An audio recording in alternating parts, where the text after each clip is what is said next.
हमारे जो भी स्टूडेंट्स बीए फर्स्ट ईयर के फर्स्ट सेमेस्टर में एडमिशन ले चुके हैं न्यू बैच 2027-28 में और फिजिकल जियोग्राफी को मेजर या माइनर सब्जेक्ट के रूप में पढ़ रहे हैं, तो आज की वीडियो में हम इसकी न्यू बैच की क्लास स्टार्ट करने वाले हैं।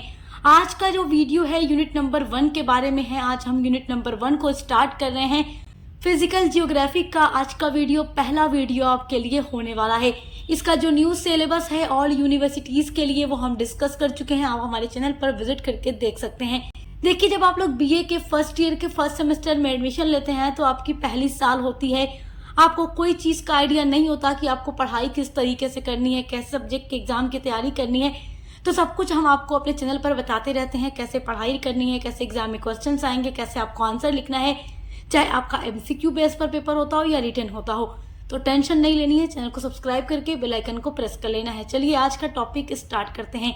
बीए फर्स्ट सेमेस्टर में फिजिकल जियोग्राफी अगर आपने अपने मेजर सब्जेक्ट में लिया है या माइनर में लिया है तो यूनिट नंबर 1 में आपको पढ़ना है भौतिक भूगोल की प्रकृति। फिजिकल को हिंदी में भौतिक कहते हैं, जियोग्राफी को भूगोल कहते हैं।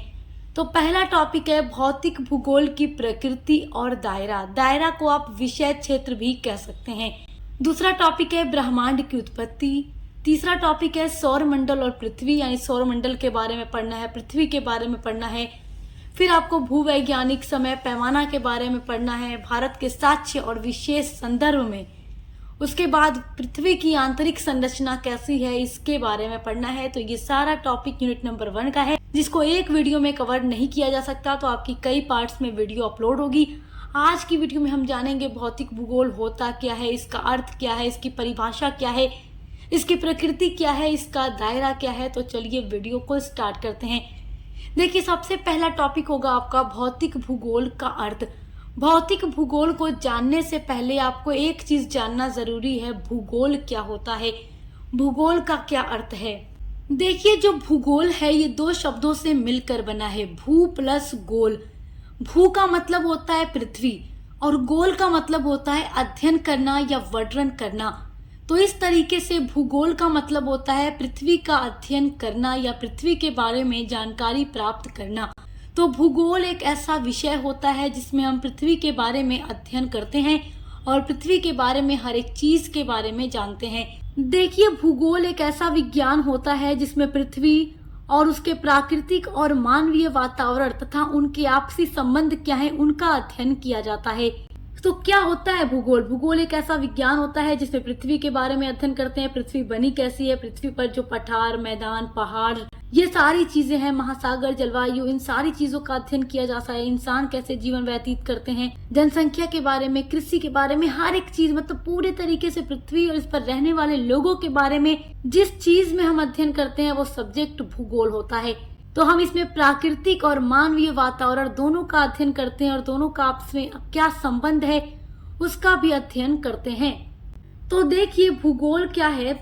भूगोल वह विज्ञान है जो पृथ्वी की प्राकृतिक और मानवीय विशेषताओं और उनके पारस्परिक संबंधों का अध्ययन करता है। आइए अब जानते हैं कि भूगोल कितने प्रकार का होता है। देखिए, भूगोल की 2 शाखाएं होती हैं, यानी भूगोल 2 प्रकार का है। पहला है भौतिक भूगोल, दूसरा है मानव भूगोल। भौतिक भूगोल आप बीए फर्स्ट सेमेस्टर में पढ़ रहे हैं। जब आप बीए फर्स्ट सेमेस्टर के बाद बीए सेकेंड सेमेस्टर में जाएंगे तब आप वहां पर मानव भूगोल को पढ़ेंगे। देखिए, भौतिक भूगोल एक ऐसा भूगोल होता है जिसमें पर्वत, पठार, मैदान, नदियां, महासागर, जलवायु, मिट्टी, वनस्पति आदि का अध्ययन किया जाता है। यानी कि हम इसमें ये जानकारी प्राप्त करते हैं कि पठार है तो क्यों है, कैसे ये बना, मैदान क्या है, मैदान कैसे बना, वर्षा हो रही है तो क्यों हो रही है, पर्वत कैसे बनते हैं, नदियों के बारे में, जलवायु क्या है, कब कैसी होगी, हर एक चीज के बारे में अध्ययन करते हैं। दूसरा जो भूगोल का प्रकार या शाखा है वो है मानव भूगोल। मानव से आप ये अंदाजा लगा सकते हैं कि इंसानों के बारे में जिसमें हमें जानकारी प्राप्त होती हो। मनुष्य की जाति, जनजाति के बारे में। देखिए, अलग अलग प्रकार की जनजातियां होती हैं, अलग अलग स्थानों पर निवास करती हैं, उनके रहने सहने का तरीका अलग है, खाने पीने का तरीका, संस्कृति, हर एक चीज अलग है। उसके बारे में हम मानव भूगोल में जानते हैं। उनकी जनसंख्या यानी मानव की जनसंख्या किन इलाकों में कैसी है, कोई जगह बहुत बर्फीली है तो वहां भी इंसान रहते हैं, जनजातियां रहती हैं, कोई गर्म इलाका है, कोई ठंडा इलाका है, हर तरीके का इलाका है। तो किस प्रकार वहां पर लोग निवास करते हैं, उनकी जनसंख्या क्या है, उसके बारे में अध्ययन करते हैं। ये कृषि होगा, ठीक है, ये कृषि होगा, यानी खेती बाड़ी के बारे में अध्ययन करना कि कहाँ के लोग किस तरीके से खेती बाड़ी करते हैं, उद्योग धंधा करते हैं, व्यापार करते हैं। परिवहन के बारे में, संस्कृति के बारे में, नगर और गांव के बारे में जानकारी जो हमें प्राप्त होती है वो मानव भूगोल से प्राप्त होती है। तो इस तरीके से आप कह सकते हैं कि मानव भूगोल में हम क्या जानकारी प्राप्त करते हैं कि लोग कहाँ रहते हैं और कैसे बसते हैं, कैसे अपने जीवन को निर्वाह करते हैं, विभिन्न क्षेत्रों में कौन कौन से उद्योग होते हैं, उनकी जनसंख्या कितनी है, हर एक चीज के बारे में हम मानव भूगोल में जानकारी प्राप्त करते हैं। तो इस तरीके से आप समझ गए होंगे कि भूगोल एक महत्वपूर्ण विज्ञान है जो पृथ्वी और उसके प्राकृतिक वातावरण और मानव जीवन का अध्ययन करता है। इसकी दो प्रमुख शाखाएं होती हैं, भौतिक भूगोल और मानव भूगोल। दोनों शाखाएं मिलकर हमें पृथ्वी और मानव के संबंधों को समझने में सहायता प्रदान करती हैं। अब आपकी अगली हेडिंग है भौतिक भूगोल का अर्थ, और यही आपका मेन टॉपिक है कि भौतिक भूगोल का अर्थ, प्रकृति और दायरा। भूगोल क्या है आप समझ गए, वो टॉपिक आपको जानना जरूरी था क्योंकि अति लघु में अक्सर क्वेश्चन आ जाता है भूगोल किसे कहते हैं। अब जानते हैं भौतिक भूगोल यानी फिजिकल जियोग्राफी क्या होता है। देखिए, भौतिक भूगोल भूगोल की वो शाखा होती है जिसमें पृथ्वी की प्राकृतिक विशेषताओं का अध्ययन किया जाता है पृथ्वी पर। जैसे देखिए, जो बच्चे हमारे समाज शास्त्र पढ़ते होंगे वो जान रहे होंगे कि समाज शास्त्र में हम समाज का अध्ययन करते हैं, समाज में व्यक्ति किस तरीके से जीवन व्यतीत करता है, सामाजिक जो संस्थाएं हैं, हर एक चीज समाज के बारे में पढ़ते हैं। बिल्कुल उसी तरीके से भौतिक भूगोल में हम पृथ्वी की उन सारी चीजों का अध्ययन करते हैं जो प्रकृति के द्वारा बनाया गया है। देखो, पहाड़, पठार, मैदान, महासागर, नदियां, जलवायु, हर एक चीज जो है ये मानव के द्वारा नहीं बनी है, ये प्रकृति के द्वारा बनाया गया है। तो प्रकृति के द्वारा बनाई गई जो चीजें पृथ्वी पर मौजूद हैं वो किस तरीके से बनी, उनकी संरचना, आंतरिक बाहरी संरचना कैसी है, किन जगहों पर कैसी जमीन है, पठार किन जगहों पे है पृथ्वी पर, मैदान कहाँ है, तो महासागर कहाँ है, नदियां कहाँ हैं, कहाँ की जलवायु कैसी है, कहाँ पर कौन से संसाधन, प्राकृतिक संसाधन हमें मिलते हैं। तो हर एक चीज की जो जानकारी हम प्राप्त करते हैं उस विषय को हम भौतिक भूगोल कहते हैं। इसमें यह अध्ययन किया जाता है कि पृथ्वी कैसे बनी है, पर्वत, पठार, मैदान, नदियां, महासागर, जलवायु, मिट्टी, प्राकृतिक संसाधन कैसे बने हैं और इनमें समय के साथ क्या क्या परिवर्तन हुआ, ये पहले कैसे थे, अब कैसे हैं, और परिवर्तन इसमें होते हैं तो किस तरीके से होते रहते हैं। इन सारी चीजों का अध्ययन हम भौतिक भूगोल के अंतर्गत करते हैं। मैंने बहुत ही आसान तरीके से आपका नोट्स तैयार किया है ताकि आप एग्जाम में जाकर अपना आंसर भी इसी तरीके से लिखकर पूरा नंबर पा सकें। मैं अगर चाहूँ तो शॉर्ट नोट्स में भी आपको पढ़ा सकती हूँ, लेकिन फिर भी मैं आपके लिए पूरा लॉन्ग और आसान नोट्स बनाती हूँ ताकि हमारे जो भी बच्चे हमारी वीडियोस को देख रहे हैं उनका हमारी वीडियोस से काफ़ी फ़ायदा हो, वो एग्ज़ाम की तैयारी अच्छे से कर सकें। यहाँ पर एक परिभाषा भी मैंने नोट की है। देखिए, भौतिक भूगोल जो है भूगोल की वो शाखा है जो पृथ्वी की प्राकृतिक संरचना का अध्ययन करती है, प्राकृतिक घटना का अध्ययन करती है और प्राकृतिक पर्यावरण का वैज्ञानिक रूप से अध्ययन करती है। तो उम्मीद करती हूँ भौतिक भूगोल क्या है अब आप ये समझ गए होंगे। प्रकृति के द्वारा बनाई गई सारी चीजों का अध्ययन, आंतरिक संरचना का, बाहरी संरचना का, कहाँ पर किस तरीके से क्या चीजें हैं उस चीज का अध्ययन हम भौतिक भूगोल के अंदर बहुत ही डिटेल में करते हैं। आइए पढ़ते हैं भौतिक भूगोल की प्रकृति क्या है, यानी नेचर ऑफ फिजिकल जियोग्राफी। देखिए, इसकी कई सारी प्रकृति है जिसमें पहली प्रकृति है प्राकृतिक विज्ञान पर आधारित। जो भौतिक भूगोल है वो प्राकृतिक विज्ञान पर आधारित है। ये जो विषय है केवल प्राकृतिक चीजों का अध्ययन करता है, जैसे कि जो पर्वत है, नदी है, महासागर है, जलवायु है, मिट्टी है, वनस्पति है, इन सारी चीजों का अध्ययन, यानी जो प्रकृति के द्वारा बनाई गई चीजें पृथ्वी पर मौजूद हैं उन सभी का अध्ययन भौतिक भूगोल के अंतर्गत किया जाता है। भौतिक भूगोल की दूसरी प्रकृति है वैज्ञानिक विषय। देखिए, इसमें सभी तथ्यों का जो अध्ययन किया जाता है वो वैज्ञानिक रूप से किया जाता है, यानी कि अवलोकन के माध्यम से, प्रयोग के माध्यम से और शोध के माध्यम का इसमें उपयोग करके क्या किया जाता है, सभी तथ्यों का अध्ययन किया जाता है। भौतिक भूगोल की तीसरी प्रकृति है परिवर्तनशील। देखिए, प्राकृतिक वातावरण हमेशा बदलता रहता है, कभी एक जैसा नहीं रहता। कभी भूकंप आ जाता है, अलग अलग स्थानों पर अलग अलग जो इसकी स्पीड होती है।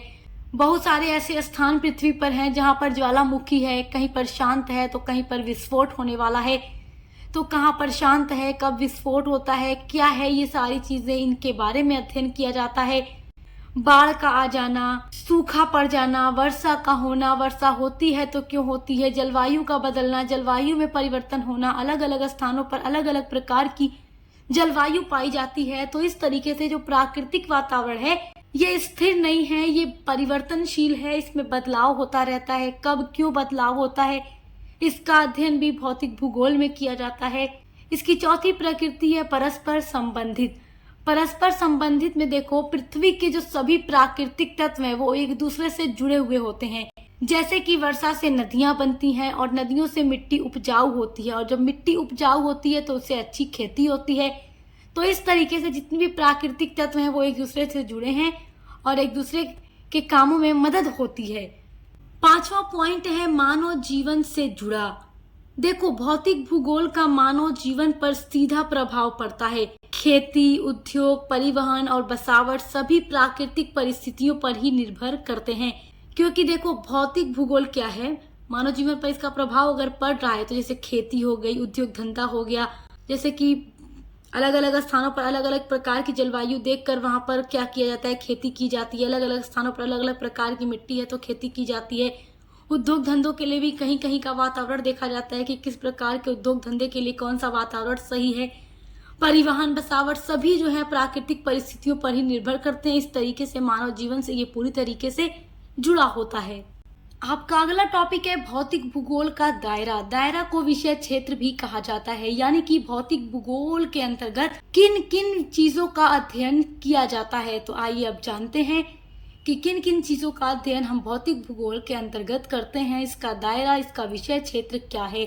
इसके कई सारे विषय क्षेत्र हैं। पहला विषय क्षेत्र होगा स्थलाकृति। इसके अंतर्गत पृथ्वी की सतह पर पाई जाने वाली विभिन्न जो की स्थलाकृति होती है उनका अध्ययन किया जाता है, जैसे पर्वत, पठार, मैदान, घाटी, इन सभी का अध्ययन किया जाता है। और उनके निर्माण और विनाश करने वाले बलों, जो आंतरिक और बाह्य बल हैं, उनका अध्ययन किया जाता है।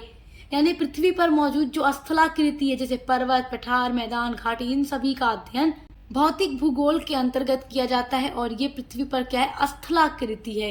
दूसरा दायरा होगा जलवायु विज्ञान। देखिए, इसमें वायुमंडल की संरचना, संगठन, तापमान, वायुदाब, पवनें और विश्व के विभिन्न जलवायु प्रदेशों का अध्ययन किया जाता है। यानी कि इसमें तापमान का अध्ययन किया जाता है, वर्षा का, पवन का और मौसम का अध्ययन किया जाता है। भौतिक भूगोल का तीसरा दायरा है समुद्र विज्ञान। देखिए, इसके अंतर्गत महासागरों की उत्पत्ति कैसे हुई, सागरीय जल के तापमान क्या है, लवणता क्या है, ज्वार भाटा क्या है, जो समुद्र की लहरें उठती गिरती हैं, ज्वार भाटा है, तो वो कब होती हैं, कैसे होती हैं, उनके बारे में पढ़ना। महासागरीय धाराओं जैसी गतिकीय प्रक्रियाओं का अध्ययन समुद्र विज्ञान में शामिल होता है। चौथा दायरा होगा जल विज्ञान। देखिए, जल विज्ञान में क्या है, पृथ्वी पर मौजूद जो नदियां हैं, महासागर हैं, झीलें हैं, भूजल है, जल चक्र का अध्ययन किया जाता है। कहाँ पर नदियां हैं, कहाँ पर झीलें, उन सभी का अध्ययन पूरा जो किया जाता है वो जल विज्ञान के अंतर्गत आ जाता है। भौतिक भूगोल का पांचवा दायरा है जैव भूगोल। देखिए, इसके अंतर्गत जीव जंतुओं और वनस्पतियों के स्थानिक वितरण तथा पर्यावरण के साथ उनके जो संबंध हैं उनका विश्लेषण और अध्ययन किया जाता है। यानी कि वनस्पति और जीव जंतुओं का जो वितरण होता है उसका अध्ययन जैव भूगोल के अंतर्गत किया जाता है। छठा दायरा होगा मृदा भूगोल, यानी मृदा मतलब जो मिट्टी होती है। देखिए, मृदा भूगोल में पृथ्वी की सतह पर पाई जाने वाली विभिन्न प्रकार की मिट्टियों का, उनके निर्माण की प्रक्रियाओं का, गुणों का और उनके वितरण का अध्ययन किया जाता है कि किन स्थानों पर किस प्रकार की मिट्टी पाई जाती है, उनका निर्माण कैसे होता है, उनका उपयोग कैसे होता है, उन सभी चीजों का अध्ययन इसके अंतर्गत किया जाता है। सातवां दायरा है पर्यावरण अध्ययन, यानी कि प्राकृतिक संसाधन के बारे में, प्रदूषण के बारे में, पर्यावरण संरक्षण का अध्ययन पर्यावरण भूगोल के अंतर्गत किया जाता है। तो ये भौतिक भूगोल का दायरा है। आई होप कि आप इसको बहुत अच्छे से समझ गए होंगे। तो देखिए, भौतिक भूगोल की एक बहुत ही महत्वपूर्ण शाखा होती है जो पृथ्वी की प्राकृतिक संरचना, प्राकृतिक प्रक्रियाओं और पर्यावरण का अध्ययन करती है। इसके माध्यम से हमें प्रकृति, प्राकृतिक संसाधनों और मानव जीवन पर प्रभाव की जानकारी प्राप्त होती है। इसीलिए भौतिक भूगोल का अध्ययन पृथ्वी को समझने और उसके संरक्षण के लिए अत्यंत आवश्यक होता है। तो उम्मीद करती हूँ कि आप भौतिक भूगोल का अर्थ, उसकी प्रकृति और दायरा को बहुत अच्छे से समझ गए होंगे। तो आज का वीडियो यूनिट नंबर 1 का पार्ट 1 है। अब मिलते हैं पार्ट 2 के साथ। और इसी तरीके से हर एक सब्जेक्ट की क्लासेस चल रही हैं। मेजर, माइनर और को करिकुलर सब्जेक्ट की भी क्लासेस आपको हमारे चैनल पर मिलेंगी। तो विजिट करके देखकर अच्छे से पढ़ाई करते रहिए, एग्जाम की तैयारी करते रहिए। Best of luck. अब मिलते हैं अगली वीडियो के साथ।